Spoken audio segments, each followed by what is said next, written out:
Ele a chamou de peso morto e lhe deu 24 horas para sair da casa que ela mesma havia pago. O que ele não sabia? Ela escondia uma fortuna de 60 milhões e um plano para lhe ensinar o verdadeiro preço da traição. Helena Ribeiro sentia o cheiro de desinfetante hospitalar impregnado na alma. Aos 50 anos, aquele odor não era mais apenas um detalhe do ambiente de trabalho. Era a fragrância de sua própria vida, uma mistura de urgência, cuidado e sacrifício. Como enfermeira-chefe, ela orquestrava a sinfonia caótica de um grande hospital paulistano com uma calma que muitos admiravam, mas poucos compreendiam a origem. Essa calma vinha de um propósito maior, um que morava fora dos corredores brancos e estéreis. Morava em casa, tinha nome e sobrenome, Caio Bastos.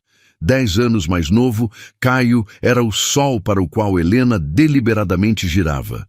Quando o conheceu, ele era um rapaz cheio de ambições, mas com os bolsos vazios e um futuro incerto.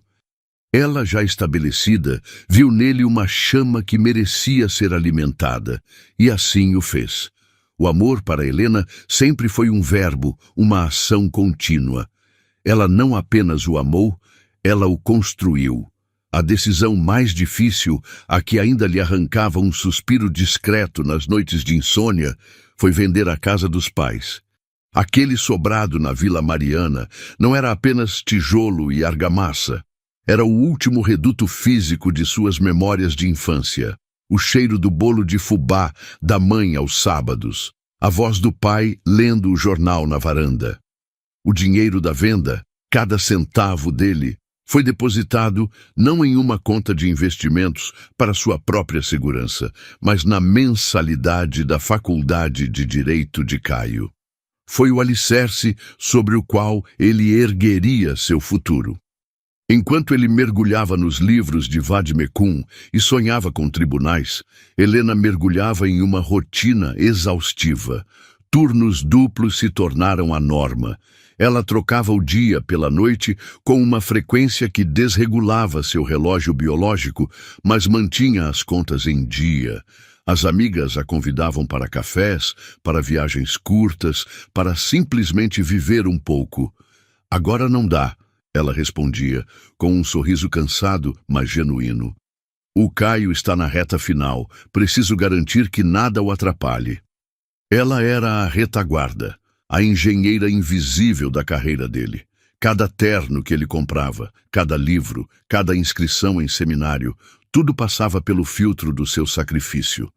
Ela abriu mão de um curso de especialização em geriatria que tanto desejava. Adiou a troca do carro velho e esqueceu o que era comprar uma roupa que não fosse um novo uniforme de trabalho. Ela se lembrava com uma clareza dolorosa da noite da formatura dele. Caio, radiante no palco, o canudo na mão como um troféu. Na plateia, Helena aplaudia com as mãos e com o coração, sentindo um orgulho que a preenchia por completo. Era a vitória dele, mas a conquista era dela. Naquela noite, ele a beijou e disse com a voz embargada: "Nunca vou esquecer que tudo isso é por sua causa. Você é a mulher da minha vida, meu porto seguro." As palavras dele foram o bálsamo que curou todas as suas noites mal dormidas, o analgésico para as dores nas costas e a justificativa para cada renúncia. Ela acreditou, com cada fibra do seu ser, que aquele investimento não era financeiro, mas emocional. Era a construção de uma parceria para a vida toda. Os anos seguintes pareceram confirmar sua aposta. Caio, com o caminho pavimentado por ela, começou a advogar. No início, os clientes eram poucos e o retorno modesto. Helena continuou sendo o pilar principal. A casa em que moravam, um apartamento confortável que ela mesma escolhera e pagara com o suor de seus plantões, estava no nome dele. "É mais simples assim, meu amor", ele argumentara na época, com uma lógica que parecia fazer sentido. "Questões de imposto, de facilidade no cartório. Confia em mim." E ela confiou. A confiança era o ar que ela respirava naquela relação. Ela não percebeu, ou talvez não quisesse perceber, as mudanças sutis. O modo como ele passou a se referir ao apartamento como a minha casa.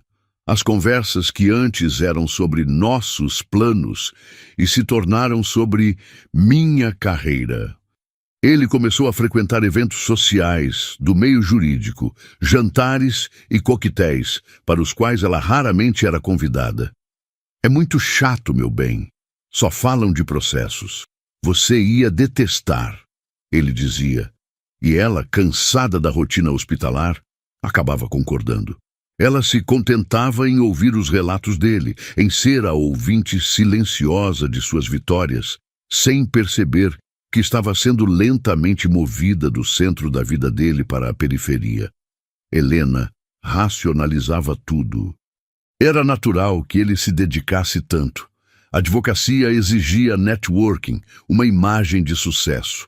Ela, com seu jeito simples e suas roupas práticas, talvez não se encaixasse naquele mundo de aparências. Seu universo era outro, feito de vidas salvas, de mãos seguradas em leitos de morte, de consolo oferecido a famílias desesperadas. Eram mundos diferentes, mas ela acreditava que o amor era a ponte que os unia. Enquanto ela se orgulhava de ter financiado o homem que ele se tornara, não notou que ele começava a sentir vergonha da mulher que ela continuava a ser. O sacrifício dela, antes visto como um ato de amor, começou a ser reembalado por ele como uma dívida silenciosa, um fardo que ele, em sua nova posição, não queria mais carregar. E Helena, imersa em sua dedicação, não ouviu o som da ponte ruindo sob seus pés. A notícia caiu sobre Helena com o peso de um diagnóstico terminal. Não em uma sala de reuniões formal, com documentos e apertos de mão, mas em um corredor apressado, quase como uma nota de rodapé no fim de um dia caótico. Corte de gastos, Helena. A nova diretoria quer enxugar a folha. Estão priorizando os mais novos, você entende. A voz do diretor do hospital era burocrática, desprovida da empatia que ela mesma distribuíra por aquelas mesmas paredes durante 3 décadas. Aposentadoria forçada. A expressão era um eufemismo cruel para demissão. Ela não estava se aposentando, estava sendo descartada. Aos 50 anos, com uma vida inteira de conhecimento prático, era subitamente obsoleta. Ela dirigiu para casa em um estado de torpor, o trânsito de São Paulo se movendo ao seu redor como um filme mudo. As buzinas, as freadas, os rostos anônimos nos outros carros, nada a alcançava. Sua mente estava presa no silêncio ensurdecedor de seu próprio futuro. O hospital não era apenas um emprego, era sua identidade, seu refúgio, o lugar onde ela era indispensável. Agora, não era mais, mas havia um consolo, uma certeza que a mantinha firme. Caio, ele a entenderia. Ele, mais do que ninguém, sabia o valor de seu trabalho e o tamanho de sua dedicação. Ele a abraçaria, diria que ficariam bem, que enfrentariam isso juntos. Afinal, era a vez dele de ser o porto seguro. Ao entrar no apartamento, o encontrou no escritório que ele havia montado em um dos quartos. Estava ao telefone, a voz firme e assertiva, negociando os termos de um caso. Ele gesticulava com uma caneta de grife, o relógio caro brilhando sob a luz do abajur. Ao vê-la, ele apenas levantou um dedo pedindo silêncio e continuou a conversa por mais alguns minutos.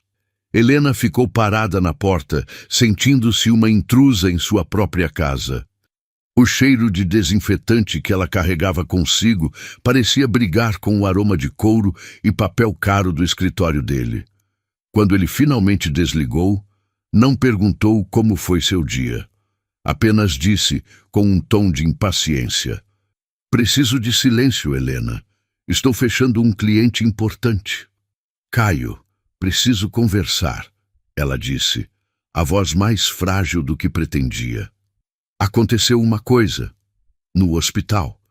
Ele recostou-se na cadeira de couro, uma cadeira que ela se lembrava de ter pago em 10 parcelas no cartão de crédito anos atrás, e a encarou.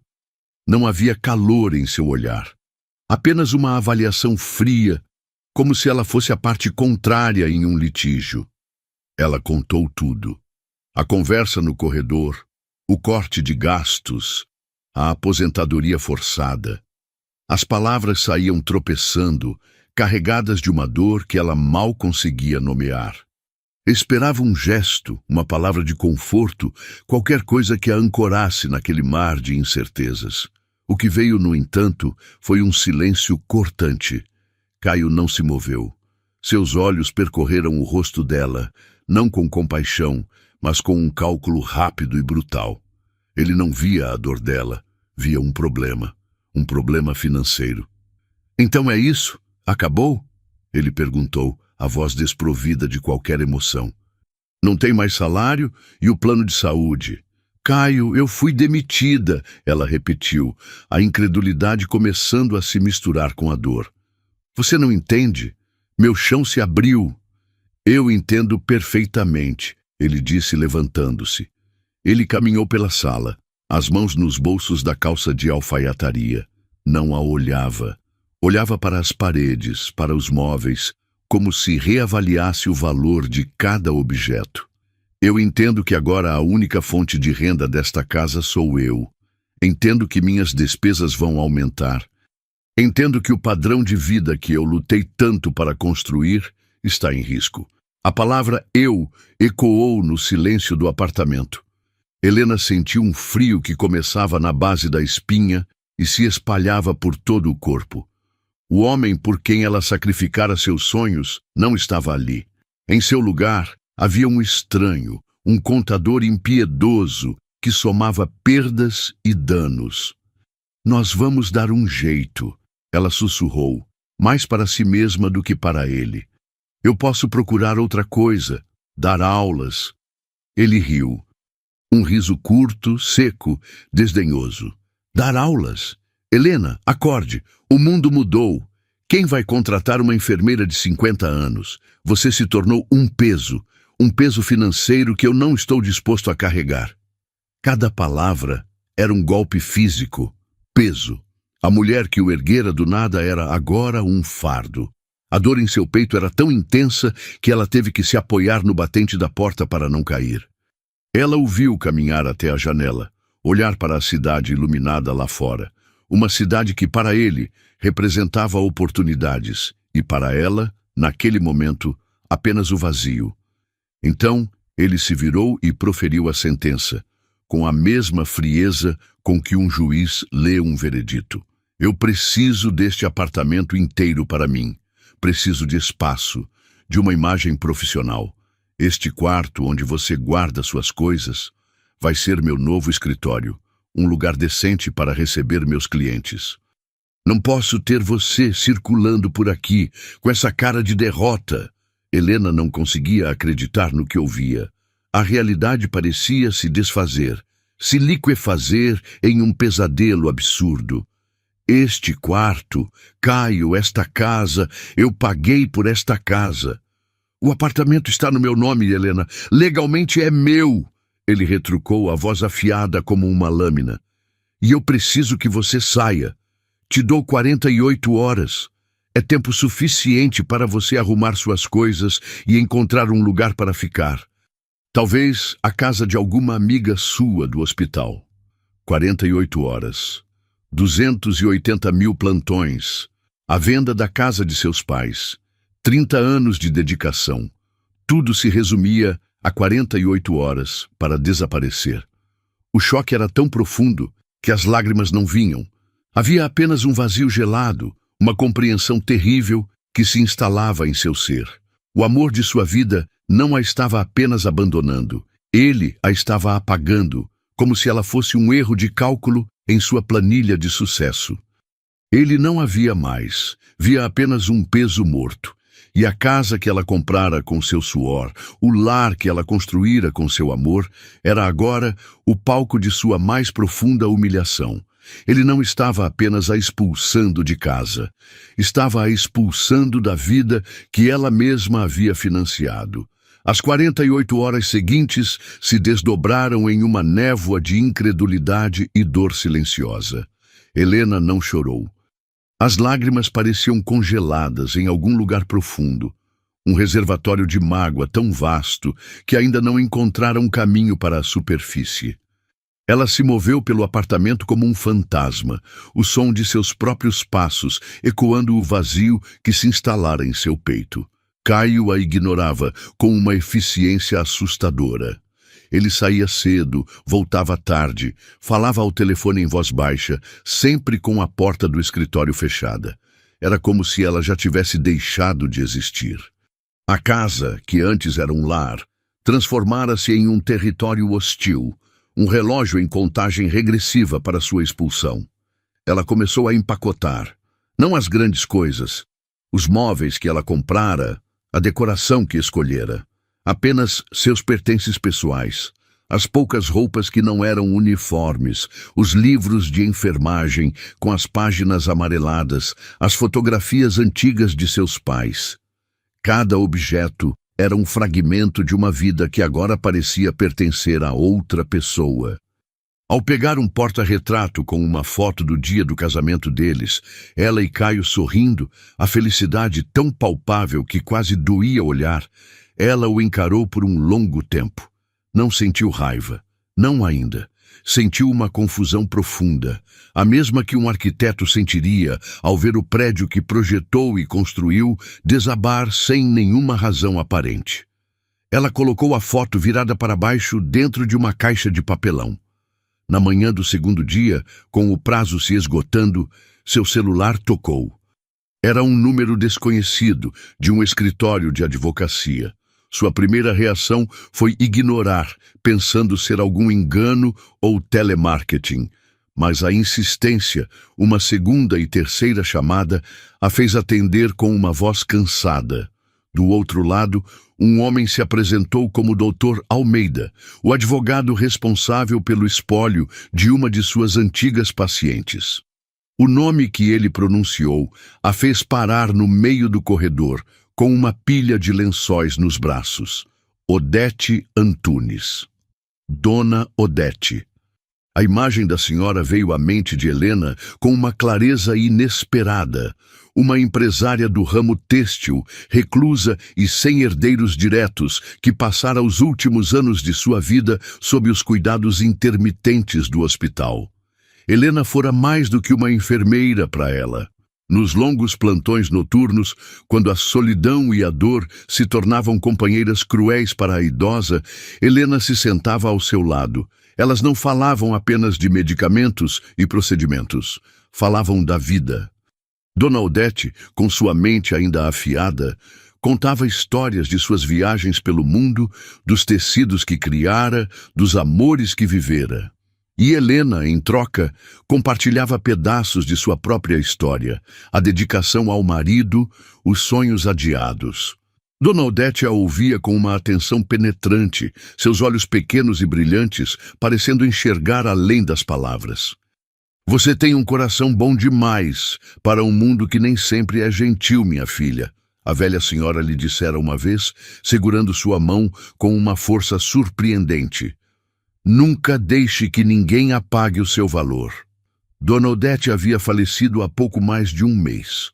Helena sentira a perda, mas a rotina do hospital e seus próprios problemas a haviam engolido.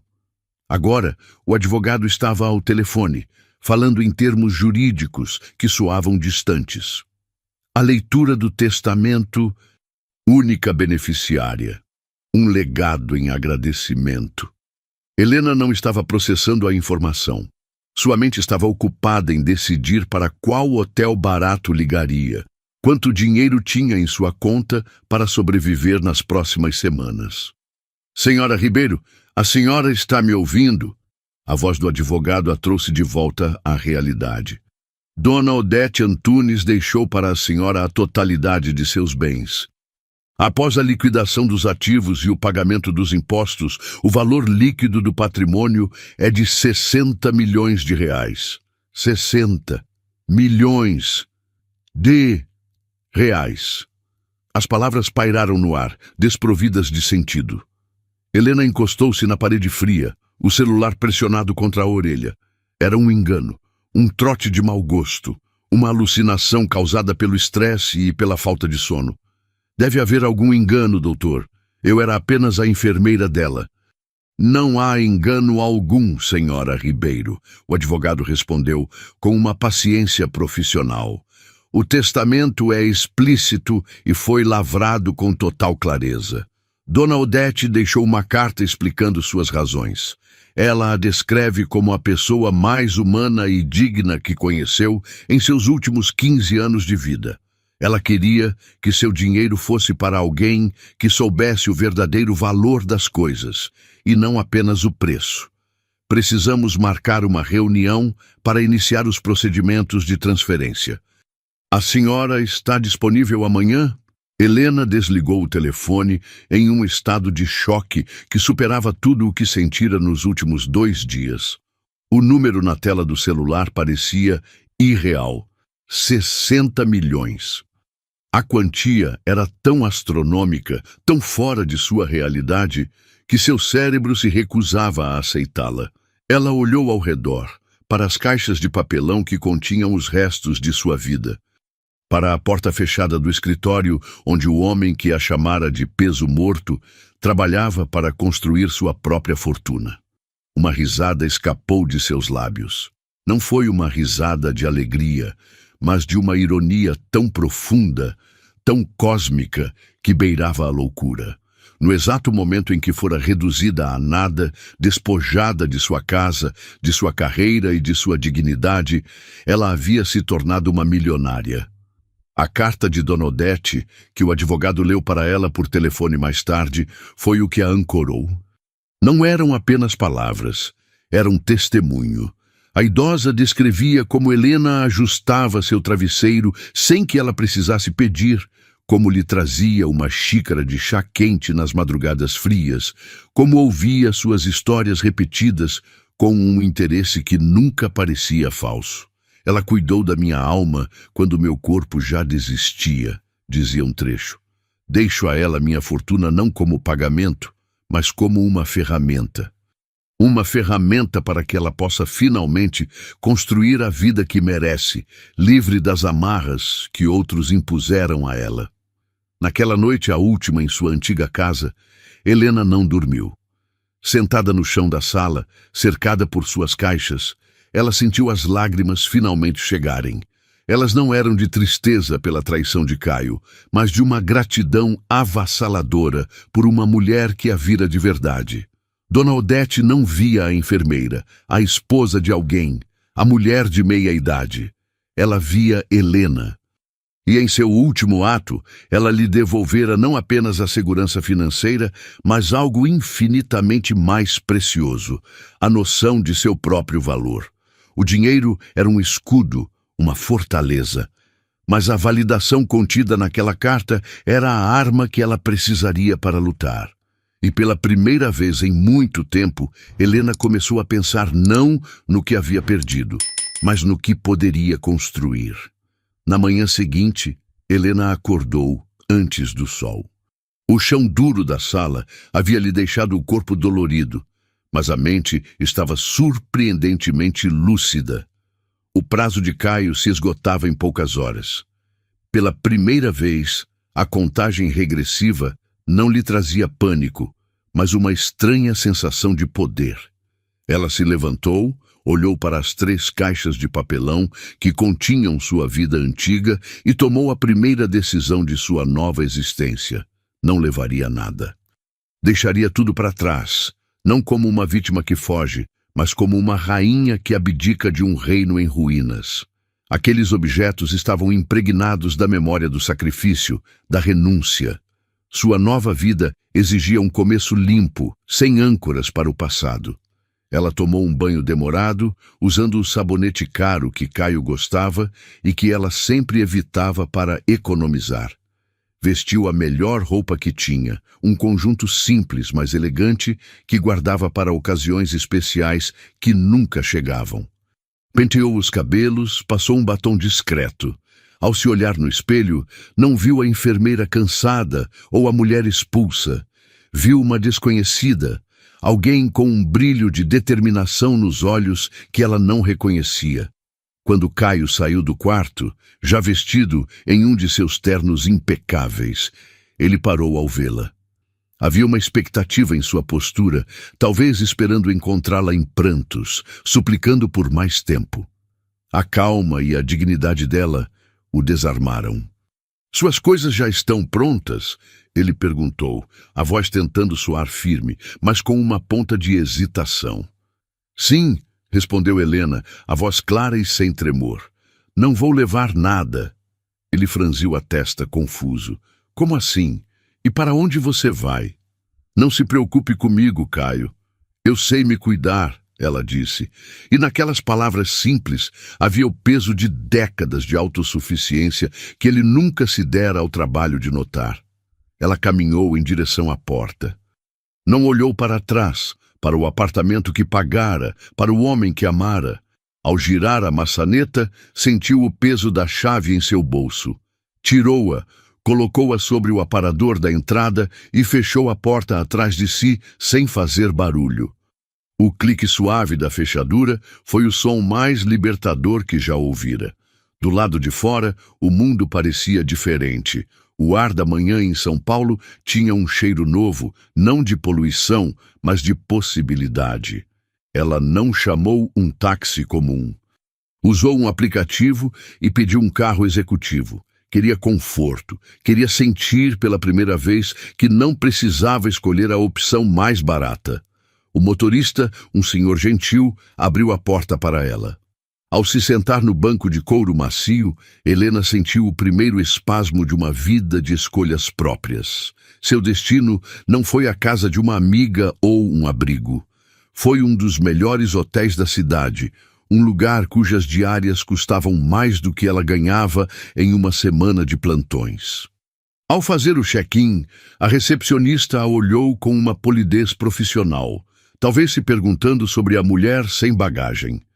Helena pagou uma semana adiantada, em dinheiro, uma pequena parte do adiantamento que o Dr. Almeida havia providenciado. O quarto, no 20º andar, tinha uma vista panorâmica da cidade. Lá de cima, os prédios, as ruas, o caos, tudo parecia pequeno, gerenciável. Ela ficou ali, parada diante da janela, por quase uma hora, apenas observando o mundo se mover sob seus pés. A primeira coisa que fez não foi comprar roupas ou joias, foi dormir. Dormiu por 12 horas seguidas, um sono profundo, sem sonhos, como se seu corpo e sua alma estivessem recuperando 30 anos de cansaço acumulado. Ao acordar, sentiu fome, uma fome real, de vida. Pediu o serviço de quarto, um café da manhã completo, com frutas frescas, pães artesanais e suco de laranja espremido na hora. Comeu devagar, saboreando cada mordida, um luxo que a rotina frenética do hospital jamais permitira. Com o estômago forrado e a mente clara, ela começou a agir. A herança não era um bilhete de loteria para uma vida de ócio. Era, como Dona Odete dissera, uma ferramenta. E Helena, como a boa instrumentadora que sempre fora, sabia que ferramentas precisam ser usadas com precisão. Ligou para o Dr. Almeida e agendou a reunião. Em seguida, pediu a ele a indicação de uma assessoria financeira de primeira linha, especializada em gestão de grandes patrimônios. Não entendia de ações, de fundos de investimento ou de planejamento tributário, mas entendia de delegar tarefas a especialistas. Era o que fazia todos os dias como enfermeira-chefe. Enquanto aguardava as reuniões, Helena começou a se reconstruir de fora para dentro. Foi a um salão de beleza renomado. Cortou os cabelos em um estilo mais moderno que emoldurava seu rosto e realçava seus traços. Fez as unhas, uma massagem relaxante. Depois, foi às compras. Não com a avidez de quem quer ostentar, mas com o cuidado de quem está montando uma nova identidade. Comprou roupas de bom corte, tecidos de qualidade, peças clássicas e atemporais. Sapatos confortáveis, mas elegantes. Uma bolsa de couro que não era de grife, mas que exalava sofisticação. Cada escolha era um ato de afirmação. Ela não estava mais se vestindo para ser prática, para ser invisível. Estava se vestindo para ser ela mesma. O passo seguinte foi encontrar um novo lugar para morar. São Paulo, com suas memórias dolorosas, parecia pesada demais. Ela queria ar puro, um ritmo mais tranquilo, mas sem abrir mão da estrutura de uma cidade grande. Campinas surgiu como a escolha natural. Era perto o suficiente para resolver as pendências na capital, mas longe o bastante para significar um recomeço. Com a ajuda de uma corretora de imóveis de alto padrão, encontrou o que procurava, uma casa aconchegante em um bairro nobre e arborizado. Não era uma mansão ostensiva, mas uma residência elegante com um jardim exuberante e uma pequena fonte de água cuja melodia constante prometia paz. Alugou-a imediatamente, pagando 1 ano adiantado para não ter preocupações. Em menos de uma semana, Helena Ribeiro havia se desfeito de sua antiga vida e montado o alicerce de uma nova. Tudo em silêncio, com a mesma discrição e eficiência com que administrava uma emergência no hospital. Ela não contou a ninguém sobre a herança. Não ligou para as antigas colegas, não deu satisfações. Era um segredo que ela guardava como um tesouro, a fonte de seu poder silencioso. Ela estava se reorganizando, se fortalecendo, antes de voltar a interagir com o mundo que a havia descartado. Era um período de casulo, de transformação. E ela sabia, com uma intuição que nunca falhava, que a borboleta que emergiria seria irreconhecível. Enquanto Helena orquestrava sua nova vida com a precisão de uma cirurgiã, Caio vivia os primeiros dias de sua suposta liberdade. No início, sentiu um alívio. O silêncio no apartamento, que antes era preenchido pela presença discreta de Helena, agora parecia o som do sucesso. Ele transformou o antigo quarto de hóspedes, o refúgio dela, em um escritório imponente. Comprou uma mesa de mogno, uma cadeira de couro ainda mais cara e uma cafeteira de expresso. Sentia-se um conquistador em seu castelo.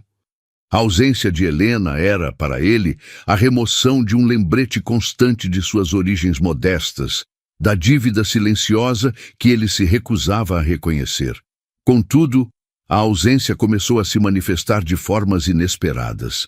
A casa, antes impecavelmente limpa e organizada, começou a acumular uma fina camada de desordem. As camisas não apareciam magicamente passadas em seu armário. A geladeira, antes sempre abastecida, continha apenas itens esporádicos que ele comprava sem planejamento. Pequenas coisas, trivialidades, mas que somadas começaram a corroer a imagem de controle que ele tanto prezava. Ele se irritava com esses detalhes, culpando Helena em sua mente por tê-lo acostumado mal, sem jamais admitir que ela era a administradora invisível de sua vida. A curiosidade sobre o paradeiro dela era um comichão no fundo de sua mente. Ele imaginava que ela estaria na casa de alguma colega enfermeira, lamentando a própria sorte. Talvez em breve ela ligasse, pedindo para voltar, aceitando qualquer condição. Ele ensaiava mentalmente o discurso que faria, magnânimo, mas firme, talvez oferecendo o pequeno quarto de serviço nos fundos do prédio, uma solução que a manteria por perto para as conveniências domésticas, mas longe de sua vista e de sua vida social. A ideia o agradava, pois o colocava em uma posição de poder e generosidade calculada. A primeira rachadura em sua fortaleza de autoconfiança apareceu cerca de 2 semanas após a partida de Helena. Ele estava em uma reunião com um cliente importante, um industrial que ele cortejava há meses. No meio da conversa, o cliente mencionou casualmente o nome Odete Antunes, a falecida magnata têxtil.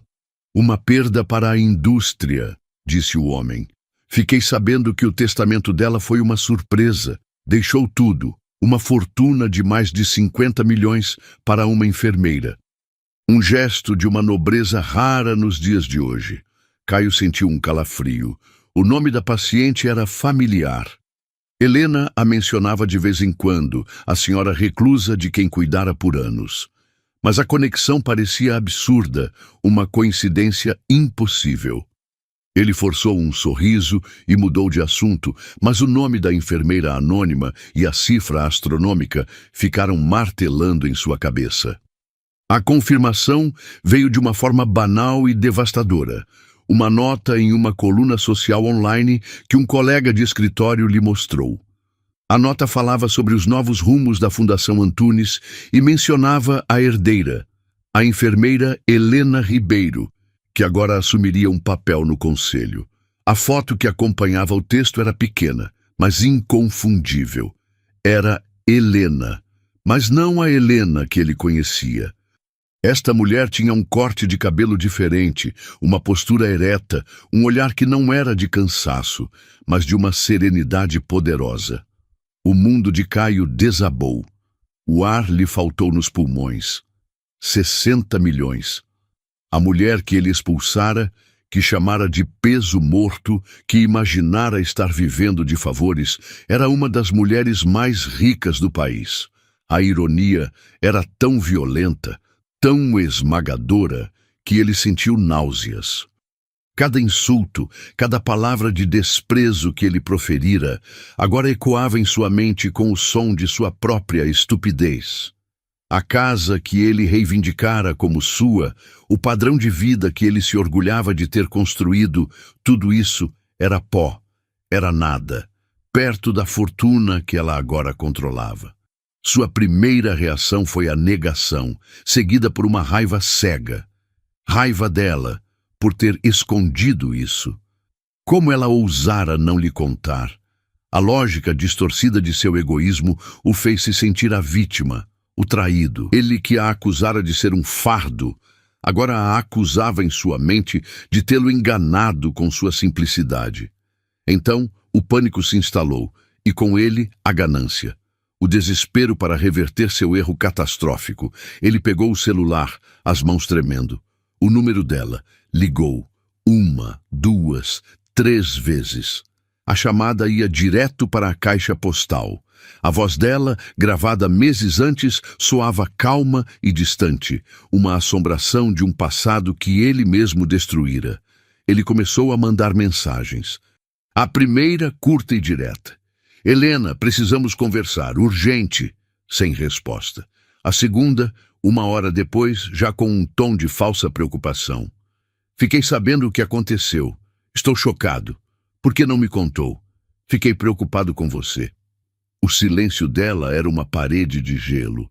A terceira, no final do dia, já beirava o patético. Meu amor, eu sei que errei. Estava sob pressão, estressado. Falei coisas que não sinto.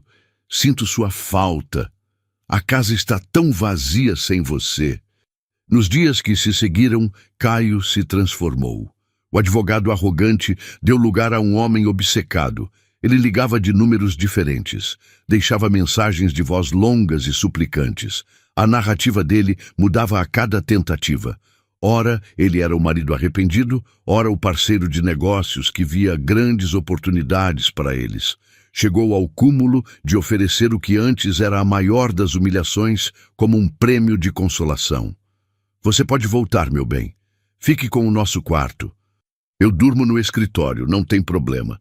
O importante é estarmos juntos. E a oferta mais absurda. Eu sei que essa quantidade de dinheiro pode ser assustadora. Eu sou advogado, posso te ajudar a administrar tudo para te proteger. Helena, em sua nova casa em Campinas, via as notificações chegarem, as ligações perdidas, as prévias das mensagens. Ela não sentia raiva, nem prazer na vingança. Sentia uma espécie de distanciamento clínico, como se observasse um caso de estudo sobre a natureza humana. A transformação de Caio não a surpreendia. Era apenas a confirmação final de que o amor dele nunca fora por ela, mas pelo que ela podia lhe proporcionar. Antes era a estabilidade de seu salário. Agora era a miragem de sua fortuna. Com a orientação de sua nova assessora financeira, uma mulher firme e experiente chamada Beatriz, Helena estabeleceu uma barreira impenetrável. Trocou de número de telefone, criando um novo, exclusivo para seus novos contatos. O antigo, ela manteve ativo, mas silenciado, um arquivo morto do desespero de Caio. A firmeza dela, o silêncio absoluto, era a resposta mais poderosa que poderia dar. Cada ligação não atendida, cada mensagem não respondida, era uma afirmação de seu novo status. Ela não precisava gritar, não precisava confrontá-lo. Sua ausência e seu silêncio eram o espelho no qual Caio era forçado a encarar o verdadeiro tamanho de seu erro e a pequenez de seu caráter. Ele não a havia perdido apenas. Ele a havia jogado fora, sem fazer ideia de que estava descartando a própria sorte. E agora ele estava sozinho, no apartamento que roubara um rei patético de um reino de pó, enquanto ela, a rainha exilada, construía um império em silêncio. O silêncio de Helena era uma forma de poder que Caio, em sua arrogância, não sabia como combater. Acostumado a vencer discussões com argumentos legais e intimidação, ele se viu desarmado diante de uma muralha de indiferença. As semanas se transformaram em um mês, e a ausência de qualquer resposta começou a corroer sua sanidade. Ele emagreceu, seu sono se tornou irregular, e sua performance no escritório, antes impecável, começou a vacilar. A obsessão por Helena e sua fortuna se tornou o único motor de seus dias. Enquanto Caio se afogava em seu próprio veneno, Helena florescia. A casa em Campinas, com o som suave da fonte no jardim, tornou-se seu santuário. Pela primeira vez em décadas, ela tinha tempo. Tempo para ler os livros que sempre quis, para ouvir música, para caminhar pelas ruas arborizadas de seu novo bairro sem pressa. Tempo, acima de tudo, para pensar.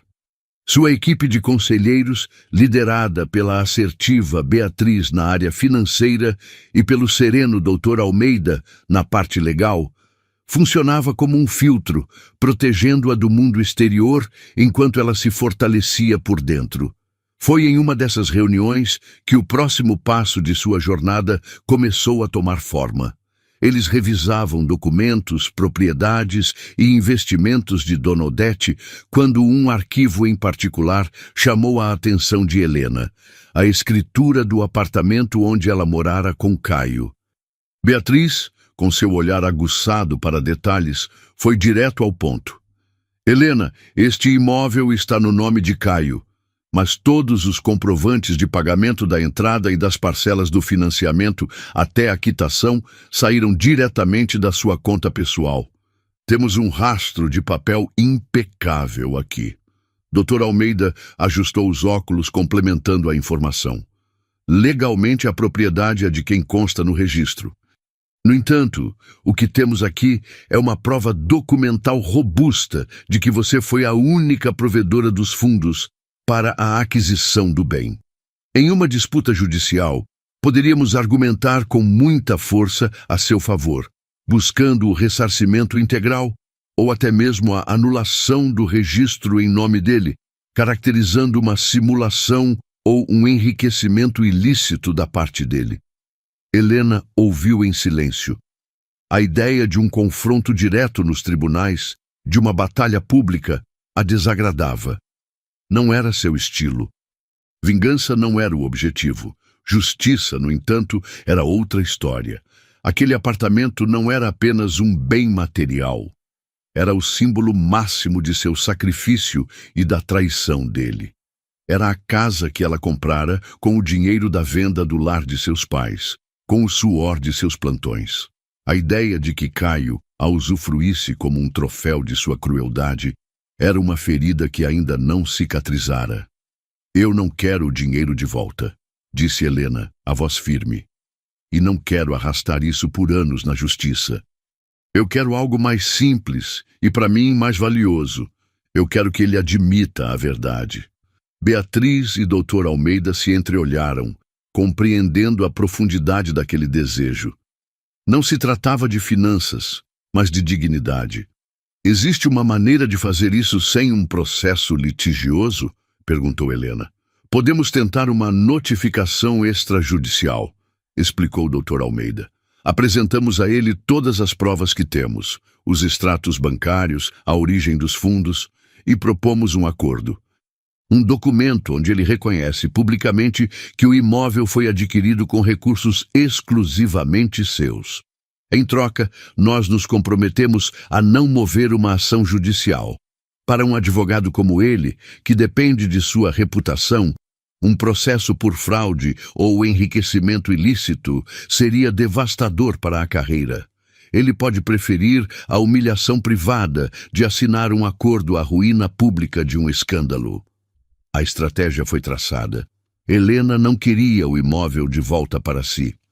Queria apenas despojá-lo da mentira sobre a qual ele construíra seu falso império. A notificação chegou ao escritório de Caio em um envelope pardo, entregue por um oficial de justiça. Ao ler o conteúdo, Caio sentiu o chão desaparecer sob seus pés pela segunda vez. Não era um pedido de reconciliação, nem uma oferta de paz. Era um ataque preciso, cirúrgico, ao âmago de sua identidade profissional. As cópias de extratos bancários, as datas, os valores, tudo estava ali. Uma contabilidade irrefutável de sua dependência e da generosidade dela. O documento era uma obra-prima de estratégia legal. Não o ameaçava abertamente, mas as implicações eram claras. A carreira que ele tanto prezava, construída sobre uma imagem de sucesso e retidão, estava na mira de um canhão. Um escândalo daquela magnitude o transformaria em um pária no meio jurídico. Clientes o abandonariam. Colegas o desprezariam. Ele, que expulsara Helena por ser um peso financeiro, seria exposto como o verdadeiro parasita da relação. O pânico deu lugar a um cálculo frio. Ele poderia lutar, arrastar o processo por anos, gastar uma fortuna com advogados. Mas as provas eram esmagadoras. Ele perderia, e no processo perderia tudo o que lhe restava, sua reputação. A outra opção era engolir o orgulho, assinar o papel e encerrar o assunto. Era uma pílula de veneno, mas uma que talvez lhe permitisse sobreviver. Ele tentou uma última cartada. Ligou para o Dr. Almeida, tentando negociar, argumentar. A resposta do advogado foi polida, mas inflexível. Dr. Bastos, a proposta de minha cliente é final. Não há espaço para negociação. A alternativa é o litígio.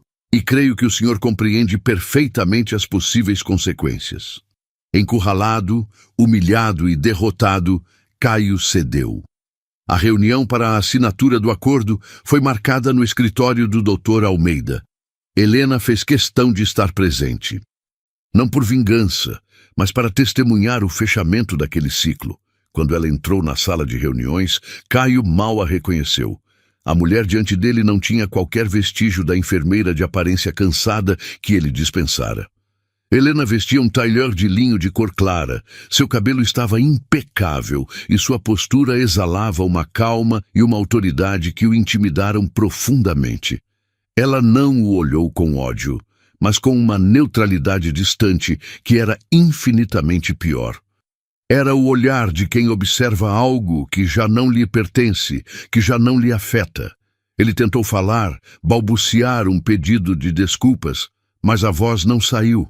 A presença dela, combinada com a humilhação do ato que estava prestes a cometer, o paralisou. Dr. Almeida colocou o documento sobre a mesa. Leia com atenção, Dr. Bastos. É uma declaração de reconhecimento de origem de fundos. Ao assinar, o senhor atesta que a senhora Helena Ribeiro foi a única e exclusiva provedora dos recursos para a compra e quitação do imóvel situado à rua tal, número tal. Com as mãos trêmulas, Caio pegou a caneta. Cada letra de seu nome que ele grafou no papel parecia um prego em seu caixão. Ao assinar, ele não estava apenas renunciando a uma mentira. Estava admitindo sua fraude, sua ingratidão, sua falha moral. Estava entregando a ela a única coisa que ela queria, a verdade. Helena observou a cena sem esboçar qualquer reação. Quando ele terminou, ela se levantou, não disse uma palavra. Apenas acenou com a cabeça para seu advogado e se dirigiu à porta. Sua vitória não precisava de discursos. O documento assinado sobre a mesa falava por si só. Ao sair daquele escritório, ela não deixou para trás apenas um homem quebrado, mas a última sombra de dor que ele lhe causara. A justiça para ela não fora um ato de retaliação, mas de restauração. Ela havia recuperado sua história. Com a assinatura de Caio no documento, um peso que Helena nem sabia que ainda carregava se dissolveu. A justiça, em sua forma mais pura, não era sobre punição, mas sobre a restauração da verdade. E com a verdade restaurada, ela se sentiu finalmente livre para olhar apenas para frente. A fortuna de Dona Odete, que a princípio parecera uma responsabilidade esmagadora, começou a se revelar em sua verdadeira essência. Uma oportunidade de transformar dor em propósito. Helena não tinha interesse em uma vida de luxo ocioso. As décadas passadas nos corredores de um hospital público haviam moldado sua alma. Ela conhecia as rachaduras do sistema, a luta diária de seus colegas e a vulnerabilidade dos pacientes que dependiam de um cuidado que muitas vezes era prestado mais por vocação do que por condições adequadas. Era ali, naquele universo que ela conhecia tão bem, que seu novo poder encontraria seu verdadeiro significado. O primeiro passo foi mergulhar nos projetos da Fundação Antunes. Dona Odete, em sua reclusão, mantinha uma fundação beneficente que atuava de forma discreta, financiando pequenas iniciativas na área da saúde. Com a chegada de Helena ao conselho, a fundação ganhou um novo fôlego e uma nova direção. Ela não era uma socialite ocupando um cargo honorário, era uma profissional experiente, com conhecimento de causa. Nas reuniões, suas opiniões não eram baseadas em relatórios, mas em vivências.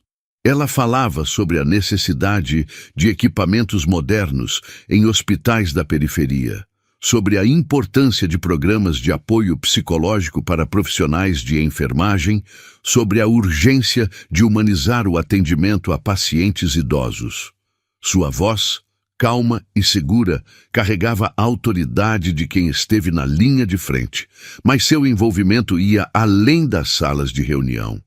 Helena começou a viajar. Não para os destinos turísticos da moda, mas para os rincões do Brasil que ela só conhecia pelos relatos de pacientes. Queria ver com os próprios olhos a realidade da saúde pública em comunidades ribeirinhas na Amazônia, em vilarejos no sertão nordestino, em favelas nas grandes capitais. Viajava sem alarde, muitas vezes acompanhada apenas por um assistente da fundação. Conversava com médicos, enfermeiros, agentes de saúde. Sentava-se em postos de saúde precários, ouvia as histórias, entendia as necessidades. Cada viagem era uma aula, uma imersão que alimentava seus projetos com realidade e empatia. Em uma dessas viagens, a uma pequena cidade no interior de Minas Gerais, ela conheceu uma mulher chamada Clara, de 40 e poucos anos, que trabalhava como auxiliar de limpeza no hospital local e sonhava em ser enfermeira. Clara contava que já não tinha idade para começar, que os custos eram altos demais, que precisava sustentar os filhos. A história dela ecoou profundamente em Helena. Ela viu em Clara um reflexo de si mesma, da paixão pelo cuidado que a movera por toda a vida. E viu também as barreiras que tantas mulheres mais velhas enfrentavam para se reinventar profissionalmente. Foi ali, naquela conversa, em um banco de praça, que nasceu sua iniciativa mais pessoal e transformadora. De volta a Campinas, com a ajuda de sua equipe, ela estruturou a Bolsa de Estudos Helena Ribeiro. O programa era especificamente desenhado para mulheres acima de 35 anos, de comunidades carentes que desejavam cursar enfermagem. A bolsa não cobria apenas as mensalidades da faculdade, oferecia também um auxílio-custo para que pudessem se dedicar aos estudos sem comprometer o sustento de suas famílias. Era um projeto que transformava sua própria dor, a de ter sido descartada por sua idade, em uma ponte para o futuro de outras mulheres. Ela não estava apenas financiando educação, estava investindo em dignidade, em segundas chances. A notícia do programa se espalhou e as inscrições superaram todas as expectativas. Helena fazia questão de participar do processo de seleção, lendo as cartas de inscrição, ouvindo as histórias. Cada mulher que ela ajudava a capacitar era uma vitória pessoal, uma forma de reescrever seu próprio passado. A enfermeira que fora forçada a se aposentar agora se tornara uma mentora, uma catalisadora para uma nova geração de cuidadoras. Ela, que um dia fora chamada de peso morto, agora era a força motriz que impulsionava a vida de dezenas de mulheres. Sua vida pessoal também encontrou um novo ritmo. A casa em Campinas se tornou um refúgio de paz. Ela aprendeu a cuidar do jardim, a sentir o prazer de ver uma semente brotar.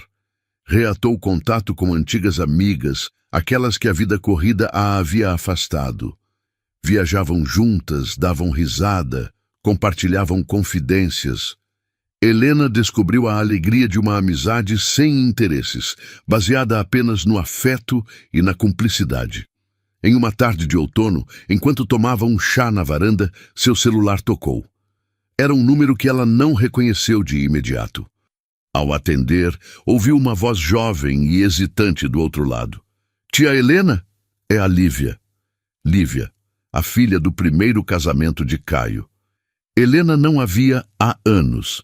Era uma adolescente quando Helena e Caio se casaram, e a relação entre elas sempre fora distante, marcada pela indiferença de uma jovem absorvida em seu próprio mundo. Helena sempre a tratara com carinho, mas nunca conseguira quebrar a barreira. Lívia, querida, que surpresa! Como você está? Perguntou Helena, o coração subitamente apertado por uma mistura de memórias. A voz de Lívia estava embargada. Eu precisava falar com você. Eu soube de tudo. O que meu pai fez e o que você fez por ele, por nós, por tanto tempo. Eu era uma adolescente tola, egoísta. Nunca agradeci, nunca enxerguei. Me perdoa? As palavras da moça eram sinceras, carregadas de um arrependimento que Helena não esperava. Eu descobri a verdade sobre o apartamento, sobre a faculdade dele. Ele me contou, num momento de fraqueza. E eu senti tanta vergonha, Helena. Vergonha dele e vergonha de mim mesma por nunca ter percebido o seu valor. Continuou Lívia, as palavras saindo em uma torrente. E tem mais uma coisa, eu estou terminando o colégio e eu quero fazer enfermagem. Helena ficou em silêncio, absorvendo a ironia e a beleza daquele momento. A filha do homem que a desprezara agora queria seguir seus passos. Eu vi sobre a sua bolsa de estudos, disse Lívia, a voz mais baixa. Eu não quero pedir isso, não tenho o direito, mas eu queria que você soubesse que você me inspirou. A sua força, a sua dignidade, é isso que eu quero ser. Naquele instante, Helena sentiu o último nó de seu passado se desatar. A raiva, a mágoa, tudo se transformou em uma compaixão profunda. Ela viu em Lívia não a filha de Caio, mas uma jovem buscando seu caminho, inspirada pelo legado que ela, Helena, estava construindo. Lívia, disse Helena, a voz suave, mas firme. A enfermagem é uma profissão linda e difícil. Se é isso que você realmente quer, eu vou te apoiar. Não pela bolsa, mas porque você é parte da minha história e porque todos merecem a chance de seguir sua vocação. Ao desligar o telefone, Helena olhou para o seu jardim. O sol do fim de tarde pintava as folhas com tons de dourado. O som da fonte era uma melodia constante de renovação. Ela entendeu, com uma clareza que aquecia a alma, que sua maior vitória não era a fortuna no banco, nem a justiça no papel. Era aquilo. Era a capacidade de transformar dor em cura, de inspirar uma nova geração, de perdoar não por fraqueza, mas por força. Era o resgate não apenas de sua identidade, mas de sua capacidade de amar e de se conectar, agora, em seus próprios termos. Ela, enfim, não vivia para ninguém. Vivia por si mesma e, ao fazer isso, tocava a vida de outros de uma forma que jamais imaginara ser possível. E assim, na tranquilidade de seu jardim, Helena finalmente entendeu que a verdadeira fortuna não estava nos milhões que herdou, mas na coragem de resgatar a si mesma. Ela não precisou de vingança para vencer. Sua vitória foi silenciosa, regada pelo café com cheiro de liberdade e pelo som da fonte, que todos os dias lhe lembrava que a vida, como a água, sempre encontra um novo caminho para seguir. Se a jornada de superação e dignidade de Helena tocou o seu coração, não se esqueça de deixar o seu curtir, para que mais pessoas possam se inspirar com essa história. E claro, inscreva-se no canal para não perder nenhuma de nossas próximas narrativas.